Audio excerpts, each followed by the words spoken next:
Jadi ini berhasil turun ya, sesuai dengan prediksi saya semalam. Teman-teman bisa lihat ya di sini. Ini sampai di area yang saya kasih blok ini, dan ini berhasil mendapatkan sekitar 1 juta rupiah ya. Dan kesimpulannya teman-teman ya, ada 5 pertimbangan yang saya pikirkan, yang saya yang saya perhatikan ya ketika mau melakukan entry ini. Hal yang pertama teman-teman, bagi teman-teman yang mau trading forex, jangan lupa sama broker XM ya, salah satu broker forex terbaik di dunia, dan kebetulan ini sedang ada webinar gratis teman-teman. Syaratnya cuma punya akun trading di broker XM Anda udah cukup ya, dengan tema adalah tentang Bitcoin menjadi aset paling berkembang di masa depan. Tanggalnya adalah tanggal 14 Juni 2023. Instrukturnya ada 3, yakni Jonathan Sara, Ardi Novianto Putra, dan juga Edwina Ineke. Nah, bagi teman-teman yang pengen ikutan, gampang banget, cukup punya akun di broker XM. Untuk informasi selengkapnya, nanti teman-teman bisa cek aja link yang ada di deskripsi video ini. Assalamualaikum warahmatullahi wabarakatuh. Teman-teman ya, selamat datang di prayoga.id bareng dengan saya Prayoga di sini. Oke teman-teman ya, sekarang saya mau buat tutorial trading forex lagi dengan teknik trading yang simple ya, sederhana, cocok untuk pemula. Bahasanya gitu-gitu mulu ya, tapi memang iya sih, sebenarnya ini sebuah teknik yang cocok untuk seorang pemula ya. Kali ini saya akan menyebutkan 5 pertimbangan ketika saya mau entry. Kali ini 5 ya, kemarin tuh 4, sekarang 5, biar makin mantep seperti itu. Yang pertama, pertimbangan pertama, jangan lupa cek di time frame H4D1. Ini adalah time frame yang penting banget untuk trading daily ya. Saya kan sebagai daily trader ya, trading harian lah kayak gitu. Yang pertama time frame ya, H4D1 jangan lupa. Yang kedua adalah supply and demand, support resisten ya. Oke, kita masuk ke poin kedua. Di sini teman-teman, ini ada area resisten yang ternyata belum berhasil untuk di break, dan di sini kelihatan mantul-mantul ke bawah nih teman-teman. Nah, ini dia ya, ada resist ya. Nah, kedua adalah supply and demand, support resisten dicek. Yang ketiga adalah candlestick. Nah, candlestick ini juga ada sinyal penurunan. Taunya dari mana? Nah, ini dari time frame H4, candlenya itu udah mulai turun, udah mulai bearish, dan bearishnya ini sudah di bawah candle-candle yang sebelumnya. Ini kan sempat sideway ya teman-teman. Setelah dia naik, di sini ada sedikit sideway. Nah, ini tekanannya udah mulai melemah nih yang ke atasnya. Nah, ini ada engulfing juga sebenarnya, udah mulai kelihatan ya, di sini pendek, di sini lebih panjang. Artinya penjualannya itu lumayan kuat. Jadi kalau teman-teman mau trading, mau entry, harus bisa ngertiin candlesticknya. Ini dari candlestick H4-nya ya teman-teman. Dari D1-nya itu juga udah mulai merah. Setelah beberapa hari dia hijau, 1, 2, 3, 4, 5 hari. Ini adalah hari ke-6. Di sini sudah mulai kelihatan merahnya. Ya, artinya ini kekuatan penjualan mulai lebih gede.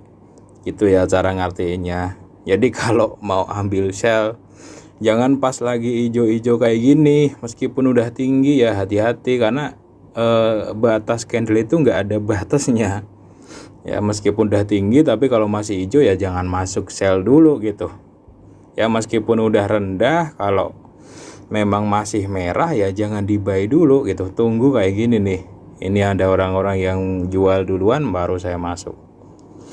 Oke, yang pertama tadi time frame, yang kedua adalah support resistance and supply demand, yang ketiga candlestick ya. Yang keempat indikator. Untuk indikator ini sendiri kebanyakan pasti mengatakan ini adalah high ya. Nah, posisinya high teman-teman, high ya. Terutama di time frame H4 ini udah nyeret lumayan lama. Untuk Bollingernya ya di sini keseret-seret karena belum nemu resisten ya. Ini ketemu resisten dan udah pasti Bollingernya di high ya. Jadi yang pertama adalah tentang time frame, yang kedua adalah tentang support resistance and supply demand, yang ketiga candlestick, yang keempat cek juga pakai indikator yang kalian pahami, yang kelima soal money management. Nah, money management ini ya berhubungan dengan yang namanya lot sama stop loss. Kalau lot sih alhamdulillah ini saya sudah bisa disiplin untuk pakai lot yang standar ya teman-teman. Sebenarnya rumus lot itu adalah kepuasan sih. Kalau teman-teman puas dengan profit yang kecil ya kalian bisa pakai lot kecil dengan santai gitu. Kadang-kadang orang tuh nggak puas dengan profit kecil, nggak sesuai dengan saldonya, akhirnya lotnya nggak karu-karuan gitu kan. Nah, untuk masalah yang kelima, money management ini lot sama stop loss. Stop lossnya ini juga posisinya lumayan enak teman-teman. Saya tuh sering banget ngambil entry di posisi-posisi kayak gini. Jadi kalaupun kena stop loss itu nggak begitu banyak, dan kalau take profit itu lumayan gitu. Karena seringnya saya entry itu di persimpangan-persimpangan jalan begini teman-teman, kayak kemarin juga di persimpangan bawah ya, di euro sih kemarin. Nah jadi untuk narik stop loss tuh enak, posisinya jelas gitu ya, buat nunggu di posisi yang kayak gini lah intinya. Oke, stop lossnya di sini 1 2 5 5 50.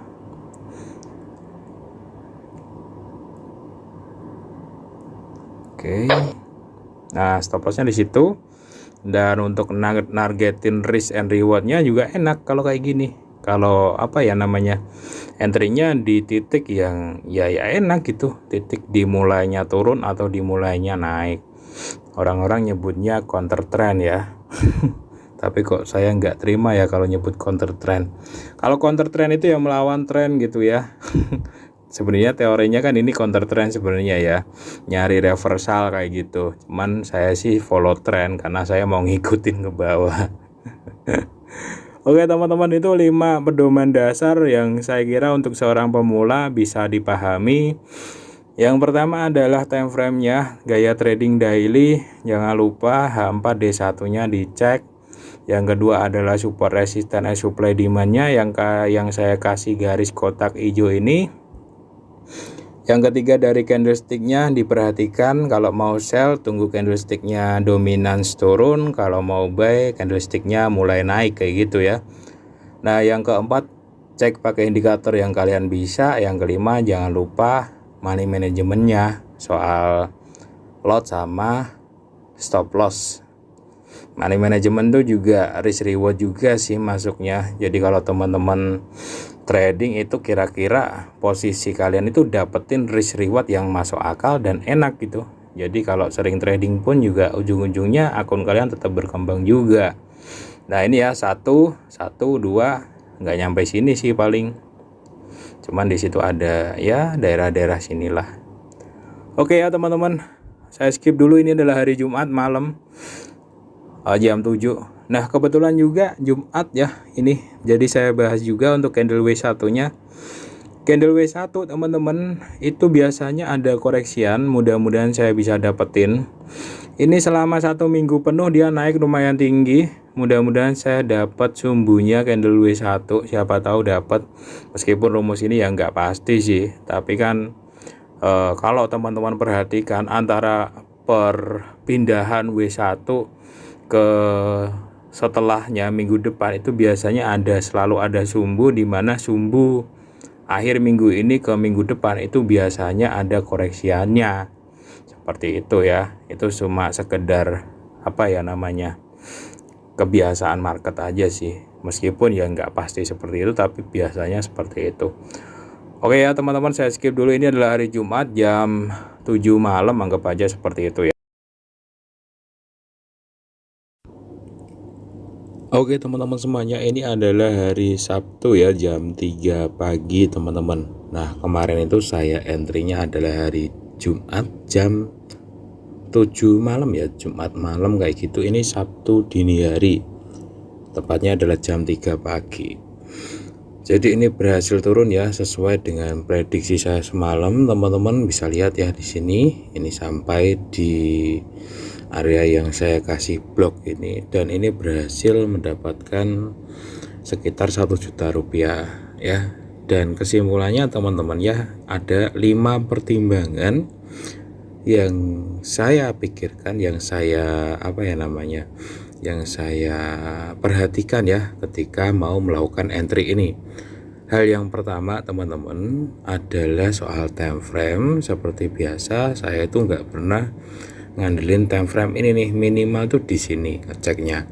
Yang kedua adalah super resistant and supply demand ya. Super resistant ini kebetulan di area-area resisten lama ya, resisten lama, dan ternyata ini gagal di break ya.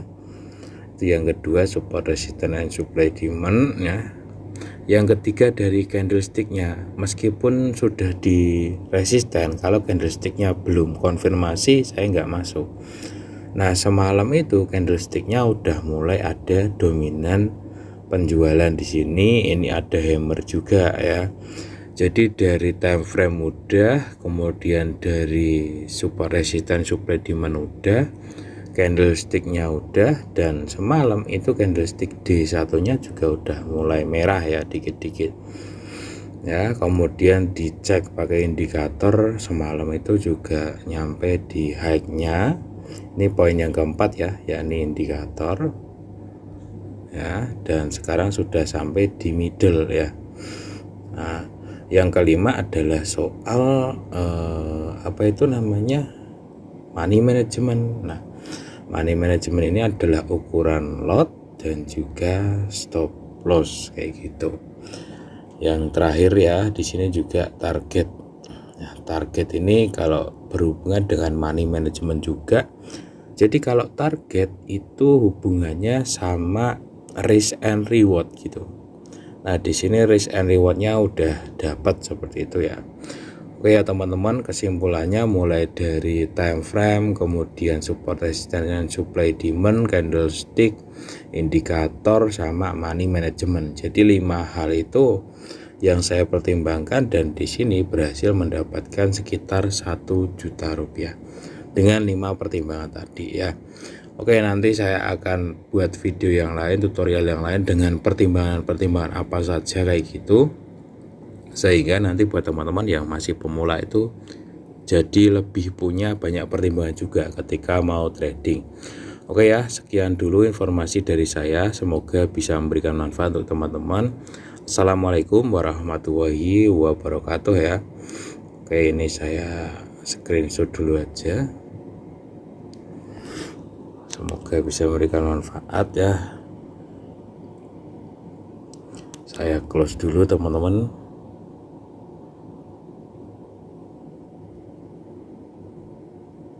Oke.